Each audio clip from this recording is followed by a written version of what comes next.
dirigeants politiques du pôle qui se mettent avec le président, que nous allons rechercher Toumi et le mettre hors d'état de nuire. Pour moi, il n'y a pas de crise. Le pays va continuer sa marche et va se construire. Et le programme que le président a annoncé pour le peuple va être réalisé. Alors c'est cet appel que je lance aux populations du pôle, au lieu de fuir, d'avoir peur aux dirigeants politiques. Ils ne peuvent pas jouer double jeu. Ils ne peuvent pas jouer double jeu. Ils doivent prendre position clairement. Ils se mettent avec le président et les populations. On isole Toumi, on le recherche. Mais il y a un procès et on l'amènera en justice et il va répondre de ses actes. Pour moi, il n'y a pas de crise.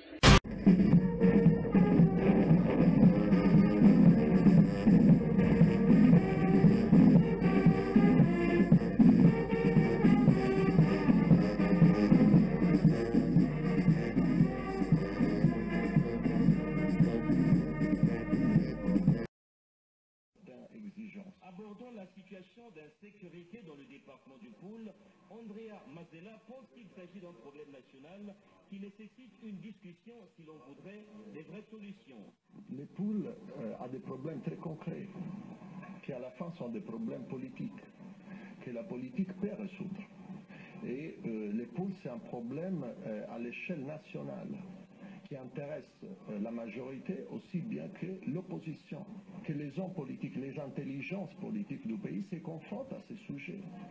Parce que je ne suis pas convaincu du tout que les armes et la force soient la bonne solution pour résoudre ce problème. Peut-être qu'avec le dialogue, on pourrait décrisper la situation. On pourrait isoler ceux qui pensent d'exercer la pression sur les institutions parmi la violence, lui faire comprendre que ce n'est pas le bon chemin et que c'est un chemin qui risque de réouvrir certaines blessures qui ne sont pas trop loin dans l'histoire de la République du Congo. Et donc c'est sur ce risque que je vais mettre en garde un peu la responsable politique de la majorité de l'opposition. Parce que on doit parcourir absolument l'autre direction. Pas la direction de la violence, mais la direction de la dialogue, de la confrontation des idées. Il n'y a pas de problème qui ne peuvent pas trouver la solution dans la dialogue. Tous les problèmes ont, en principe, si on applique notre intelligence, en solution. Quand on revient à la violence, ça veut dire qu'on sait que la solution est possible et on veut l'éviter. On veut l'éviter pour prolonger un état de déstabilisation, pour prolonger la crise.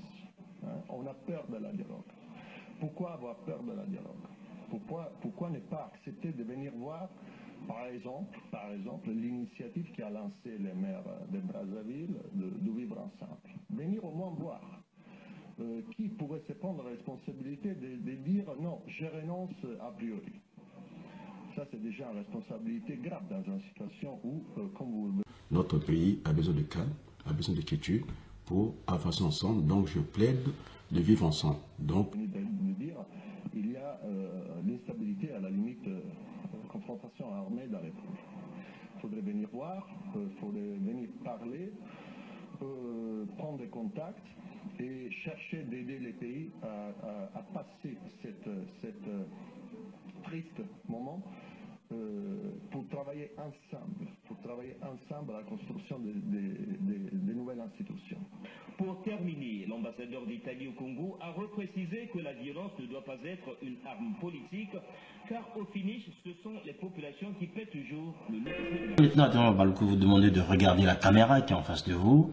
Et... pas regarder le chef de l'État, j'espère. Non, là vous regardez la caméra et les Congolais vous regardent. Papa Sassou, merci, je pense que vous avez fait votre temps. Ce que j'allais lui dire, mais je ne sais pas quel est. Ah non, mais vous pouvez le dire, mais maintenant, ce que je voulais juste, en fait, c'est un exercice que nous mettons ici en place pour notre émission. L'opposition n'a pas de projet, mais je pense que dans l'économie, il y a aussi l'anticipation. Donc, je me suis un peu lancé comme ça, mais j'attends votre question. Voilà, vous